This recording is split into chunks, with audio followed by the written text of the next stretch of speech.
spend my nights under the stage lights, but after the applause, I'm back in my truck from my hometown dealer, Benoit Motors.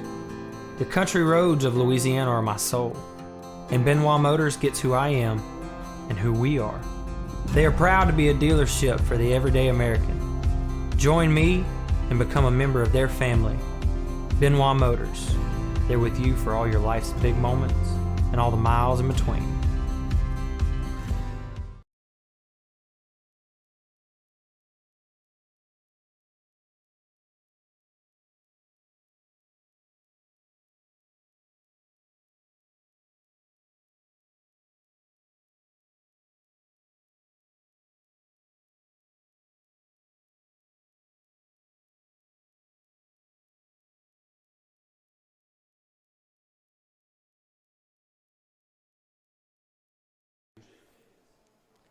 Well, good evening, Panther fans. Thanks for joining us tonight for the Coach Doty Show, brought to you by Benoit Ford of Farmerville. As always, I want to say a special thank you to Danny and Monica Benoit and their support of Panther football and all they do for our team.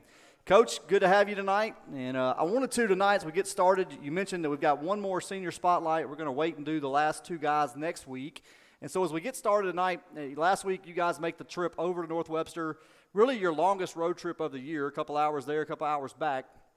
But Coach, here's the question, just kind of thinking about things that folks don't know about coaching and all those things. When you guys get home, some folks may assume that a game like that, you get home, you throw everything in the locker room, and everybody goes home, and you're all home by 12:30. What happens when the team rolls back in on a Friday night late like that? What has to happen before you guys get to head home?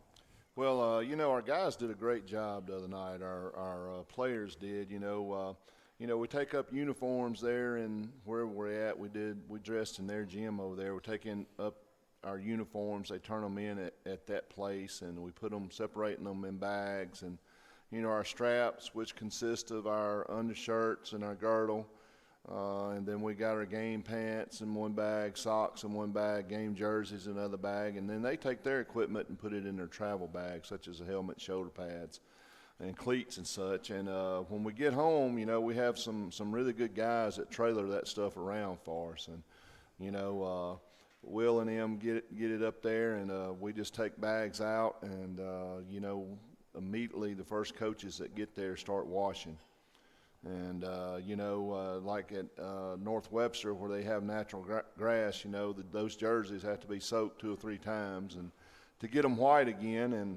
But our kids did a great job. Our first true road trip, I thought they did a great job. But it's about, probably 2 to 3 hour job before you leave the field house. So you don't just come in and everybody goes home? Yeah. Yeah. We send those kids home to get some right. rest. And, but you guys are still hanging tight. Yeah, we're trying to break it up amongst offense and defense in the week. We also watch the film while the clothes are watching from that night, and it's a good time to kind of wind down and decompress and get everything done, and then we'll come in on Saturday morning and we air dry the jerseys, and we'll hang them back in the closets and kind of put everything up. But look, let me tell you, Coach Sims handles the game jerseys, the game pants. Those type of things. He's in charge of it, and I've never been around anybody that does it better. Yeah. And, he hands it out. He is very particular. He doesn't like a lot of help, just to be honest with you. But he does a great job, and, I feel like we do a good job. But it's a lot of things that go on, Yeah. Well, I thought it was a good chance for us tonight just, to have a chance, kind of a behind-the-scenes look at what some of the things are that go on. Most folks probably have no idea that those things happen. Well, Coach, it was a big road win. You guys did make the long trip over to North Webster. You win 48-7. If you just look back, let's just kind of talk initial thoughts, and then I'll ask you some specific questions as we walk through the game in a moment. But initial thoughts on the contest. Well, we always tell our kids when we get ready for a road trip like that, the most important thing is to win the trip. And I thought our kids did a great job, man. Got on the bus. You could tell we were focused. We got off at Arcadia and had our pregame meal over there, and we left from there. And you could just tell we were ready to play. And going over to North Webster to me is a beautiful drive. You know, Yeah. you're finally getting some heels and stuff over that way. But, you know, their field is immaculate, I think. They do a good job of keeping it up and, you know, having a nice place to dress, which I tell you is very important for us. We let people dress in our gym, you know, and we appreciate it when people let us dress in their gym. So just a great overall trip for us. Well, Coach, it really was a good game from the start. You guys, you mentioned the focus you had on the road trip over, and as the ball game gets underway, it seemed like on both sides of the football, your team was very focused and executed really all night long. But let's talk offense first, because offensively, it seemed like whether we were running or we were throwing the ball early, we were having success. And what was enabling us to have some of that success on offense? I think we had a good week of practice, and you know, just being prepared and going out. You know, we had some new guys playing in some new positions and doing some different things, so they were excited about the opportunity, and you know, they wanted to go out and prove that they belong too. So just a great week of prep by our offensive coaches, I think. Well, Coach, one of the things that William and I noticed from the sideline watching, it seemed like that offensive line really dominated the line of scrimmage, was getting a really good push, a really good surge. And it seems like here, 8 weeks in, that unit is beginning to really kind of gel together in spite of some injuries. You still have not had – it's been a few weeks now since we've had kind of the guys that we started with, some guys being banged up. But talk about the growth you've seen amongst that unit, because now you don't have just 6. You've got 9 or 10 guys really playing along that offensive line. Yeah, we're playing a lot of guys, and they're doing a really good job. And we knew that they were going to get better and better every week, and so far they have. And very proud of them. Coach Jansen, Coach Foster do a great job of coaching them and motivating them. And so anxious to see if we can take the next step this week. Well, Coach, the other kind of new guy that played this week kind of out of position for what we'd seen was Dylan Downs, making the move from cornerback to quarterback to allow Mason to get some rest kind of on that ankle, getting it healed up. And Dylan really seemed to handle the environment well. And one of the things I noticed from the jump was how calm he seemed to be with the play calls and handling the line changes and all those things. And so the second-string quarterback often doesn't get a lot of love because he's the guy that comes in either to mop up or because something bad has happened. So there's not a lot of high expectations sometimes. But this week, Dylan started for you. And what did you think from what you saw from him? Well, the expectations for Dylan Downs from me are very high. And I think he knew that going in. And, you know, he talked to me right before the game. And he said, you know, I'm a little nervous. And I said, look, you know, I'd be disappointed if you wouldn't, because, you know, you being a little nervous tells me this means a lot to you. Yeah. And so, you know, he's been working at quarterback since he got here in the 9th grade. So, and he's been getting reps and things. But, you know, it was great. It was great. I mean, you know, he came in at Union Parish, did a heck of a job. We had no problems with him starting this week. And I just thought he did a great job. And he was calm. And I think Dylan, to tell you, you know, that's the thing with Dylan. You know, he's so competitive and juiced up a lot of times. You know, to see him be able to calm himself down and go out and execute almost flawlessly, you know, it was awesome. Yeah, I think Dylan ended up being 6 of 7 for 140 yards and 2 touchdowns. That's a pretty good night. That's a good night. At Strollington, that's a great night throwing the football. Yes, it is. For sure. Well, Coach, let's talk defensively. You guys hold North Webster to 7 points, and you really, after that first quarter touchdown, you got to shut out the rest of the way. What were your thoughts on your defense and kind of who stood out for you? Well, I thought that going in, North Webster had a good offense, you know, and I knew they were going to move the ball. They had too many athletes, too much speed. I thought we handled it pretty well. You know, we were without some guys, but I mean, you know, we got some guys that come in. I mean, I think we started 3 freshmen on defense, and boy, they played really good. And Sam Frazier, you know, again, you call his name, and David Hickman, you know, again, you call his name. Played good. I think our whole secondary is starting to play better. I think Travis Adams gets better every week. Yeah. And you know, we said last week or so, the coaches were talking. If everybody had improved as much as he has improved, you know, we would be really, really good right now.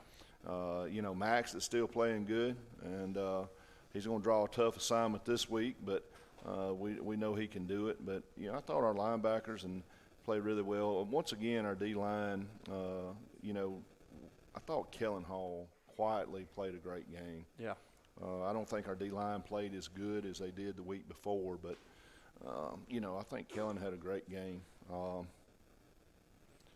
Special team-wise, Bonner just, Absolutely. People just keep kicking it to him. And, we're excited about that. Bonner came in and, he ran some tailback and ran some receiver, and, he's becoming an all-around player for us as well. A lot of guys played good. Yeah, absolutely. It was a good night. Because let's talk that defensive line. I wanted to go back to that because I think that's probably the third or fourth week we've talked about a guy like Kellen Hall playing a quiet, good game. You're not getting 10 sacks or any of that, but thinking about a guy like Kellen and even, Jack Moore, Aaliyah, all of those guys, how important is good D-line play for what you're trying to do scheme-wise? Yeah, well, in what we do is very important, and we try to keep our linebackers clean so they can make tackles, and our safeties come up and make tackles. So, a lot of times our D-line is taking on 2 blockers, and they just got to play a lot of technique and kind of funnel that thing to the next level so we can tackle. So they're just doing a good job, man, and like I said, I told you last week, I think Coach Carter has found his home, and he's bought in, and he's a heck of a football coach. Well, Coach, I mentioned that you held on to 7 points, and one of the things that stood out to me when I look back at the statistics was North Webster had the ball for 30 minutes of the 48 minutes that you played.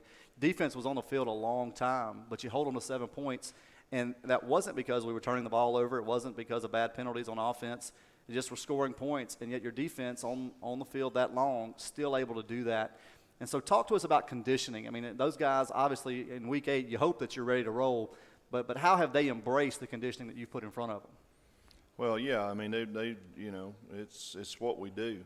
And but, yeah, the conditioning, the next level of conditioning is playing yourself into that level of conditioning. You condition to get ready to play, and then you have to play to get in that next level of conditioning. And being able to rotate some guys, man, we're rotating 6 D-line the other night, I think, with our first group. Yeah.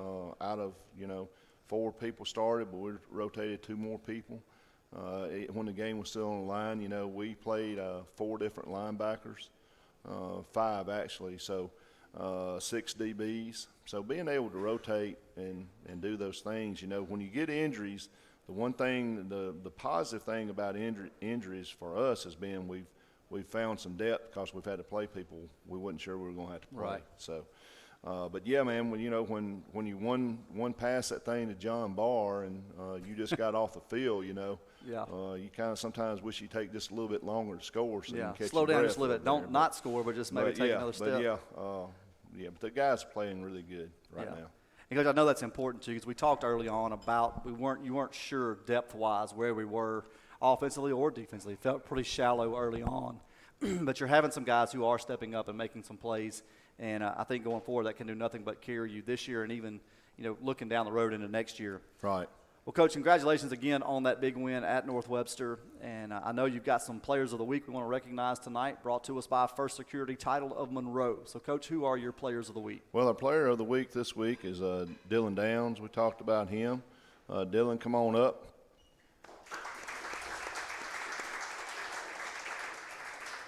Like I said, Dylan was 6 of 7, running, passing the ball for 2 touchdowns, 140 yards, which is a great night. Also played a little defense for us still. Kind of a guy that's being forced to play both sides of the ball. May end up being a 2-way starter again next year. It's just kind of how it goes. And he's a guy that wants to be on the field all the time. So just a good young man, and just very proud of him. Very proud of him. Dylan Downs, let's give him a big hand. Congratulations, Dylan. Well, folks, we're going to take a quick break and be right back with more of the Coach Lee Doty Show in just a moment. I spend my nights under the stage lights, but after the applause, I'm back in my truck from my hometown dealer, Benoit Motors. The country roads of Louisiana are my soul, and Benoit Motors gets who I am and who we are. They are proud to be a dealership for the everyday American. Join me and become a member of their family. Benoit Motors. They're with you for all your life's big moments and all the miles in between.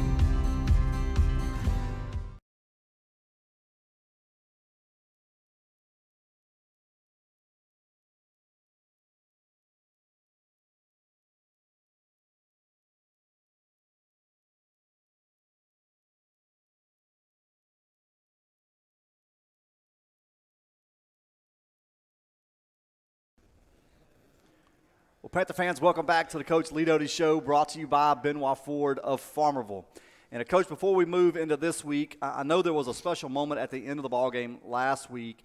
Coach Red Franklin from Haynesville was there. Of course, the dad, the Tommy Franklin, and his boys, her grandparents to his boys. And I know it was a special moment for you on the field. Talk about that moment, and then even being able to play both of his grandsons that night. Yeah, I mean, it was great, and I know it had to be great for them, but it was great for me too. You know, Blake and Hayden both got to play, and they both got to play at the same time. And, you know, meeting Coach Franklin and getting your picture with him. And, you know, this guy's got 366 victories, I believe, 11 state championships, 4 runner-ups, I believe. You know, it's just that's just amazing. So, yeah, man, that was good for me. I mean, that guy's done a lot for Louisiana high school football. You know, he's a legend, and I don't think anybody would doubt that. So, absolutely.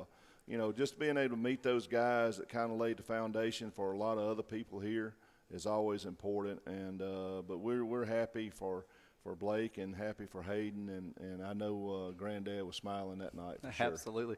It was a neat moment for us. I knew Coach Franklin was there. I talked to Tommy before they had Right. come, and it was cool when we saw both those boys go on the field together. I'm just thinking, man, how many times does he get to experience that when the kids don't play at Haynesville? I guess at Haynesville you might see that, but to make the trip and be able to see Sterlington uniforms on those two boys was really special. All right, now that picture's going on the wall, you know, because like I said, you don't get that very often. And I told Soji, we were looking at the picture, I said, you know what, that's almost 500 victories in that picture.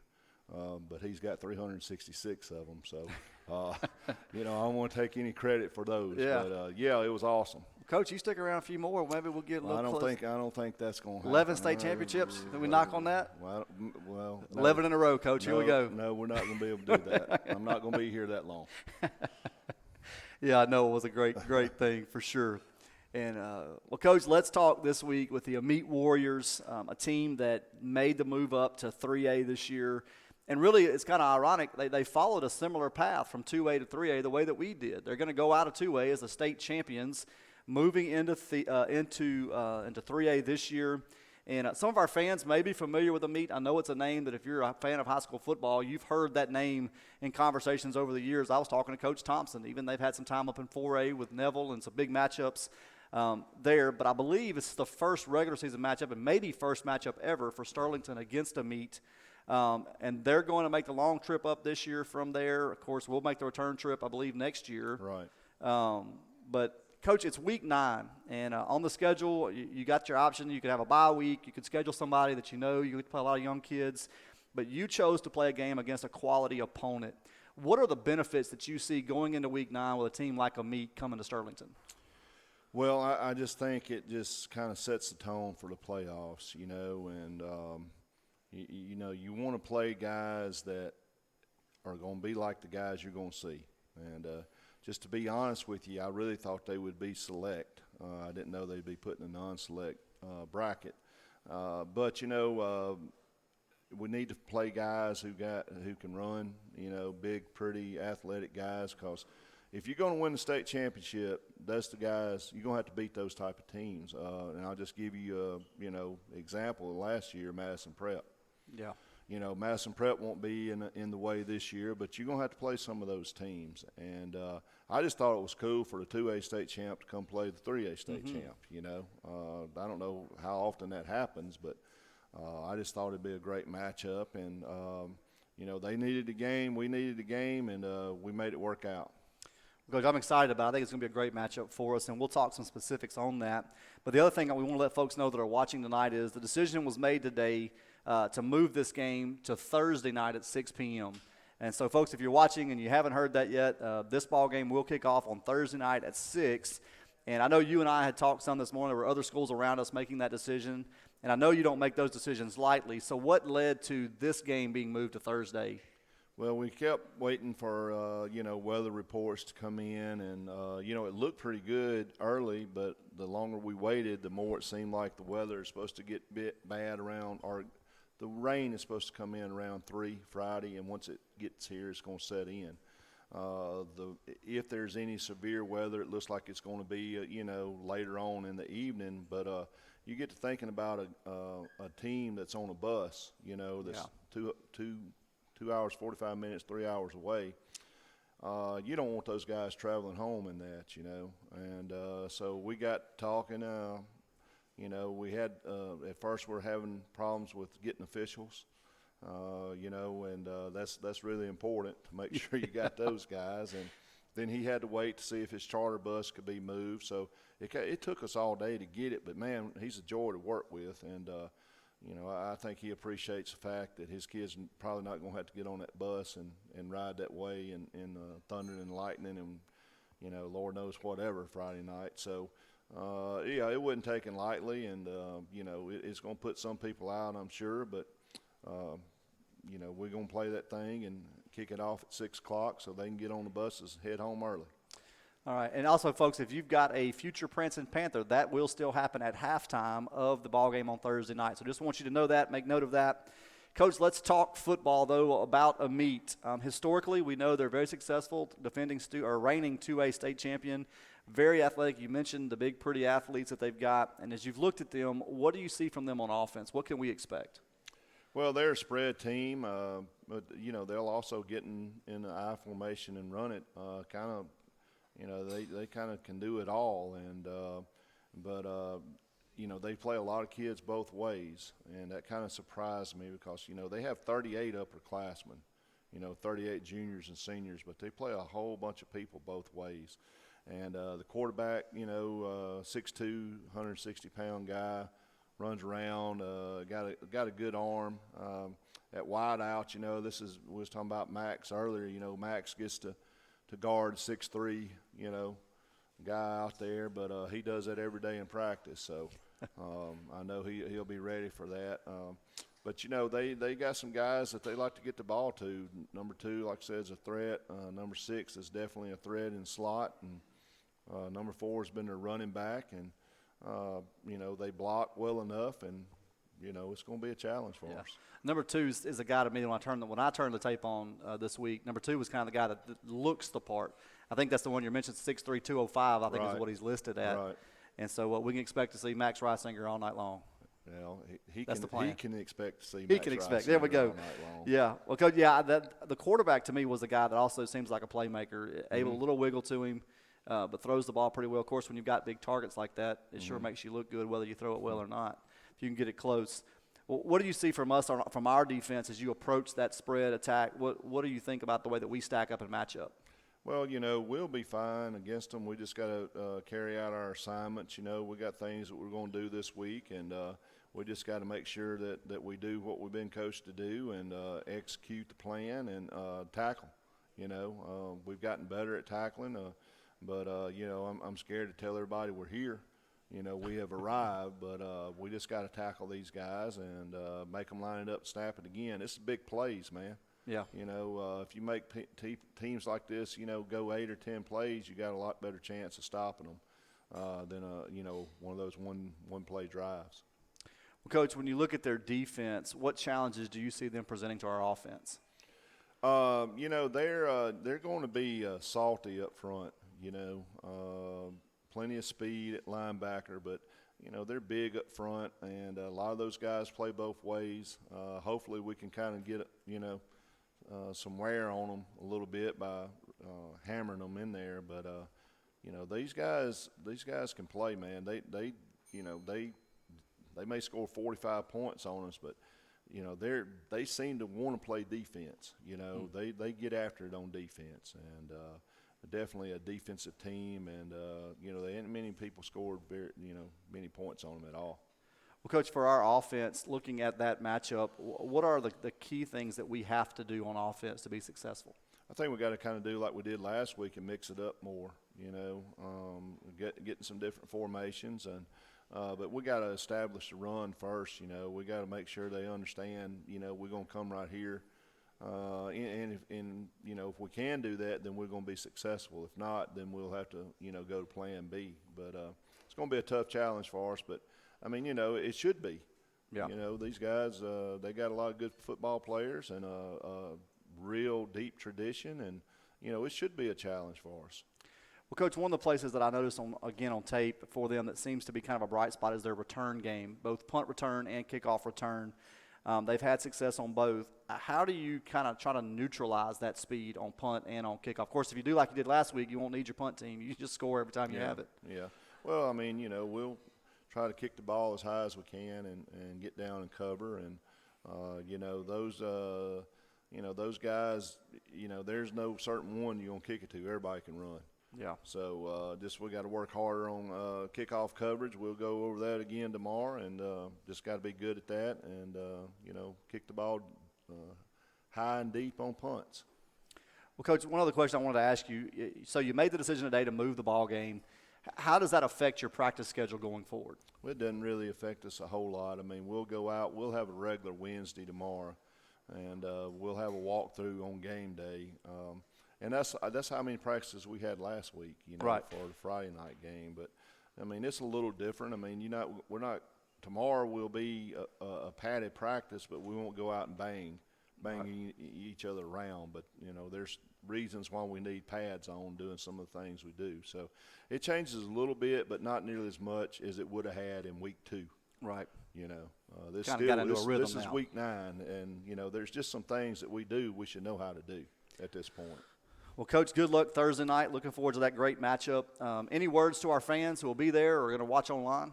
Well, I think, moving it to Thursday, I know that presents some problems, but it's going to be beautiful weather, or supposed to be Thursday. So I think we'll have a big crowd. We'll have a bunch of young kids out there dancing at halftime, and, just looking forward to a big home field advantage. Absolutely. Folks, hope you'll make the plan at Sterlington versus Amite this Thursday at 6 o'clock in Panther Stadium. If you can't make it, you can catch us on YouTube beginning at 5:15 with a replay of this coach's show. And then the pregame show with myself and William Handy and Chris Sturdivant will start at 5:45. Kickoff set for 6 p.m. Be sure to check out our website, shspantherfootball.com. Highlight videos are up and have been updated, game replays, and a whole lot more you'll find there on the website. And you can also find the link for the live stream on that website, or go to YouTube and search SHS Panther Football. Coach, final thoughts before we wrap it up? I appreciate everybody coming out tonight for the program as well, and look forward to seeing everybody Thursday night. And as always, go Panthers. Well, folks, thanks for joining us on the Lee Doty Coaches Show. We'll see you next week. I spend my nights under the stage lights, but after the applause, I'm back in my truck from my hometown dealer, Benoit Motors. The country roads of Louisiana are my soul, and Benoit Motors gets who I am and who we are. They are proud to be a dealership for the everyday American. Join me and become a member of their family. Benoit Motors. They're with you for all your life's big moments and all the miles in between. This broadcast is copyrighted by Empire Media and Management. Any unauthorized reproduction is strictly prohibited.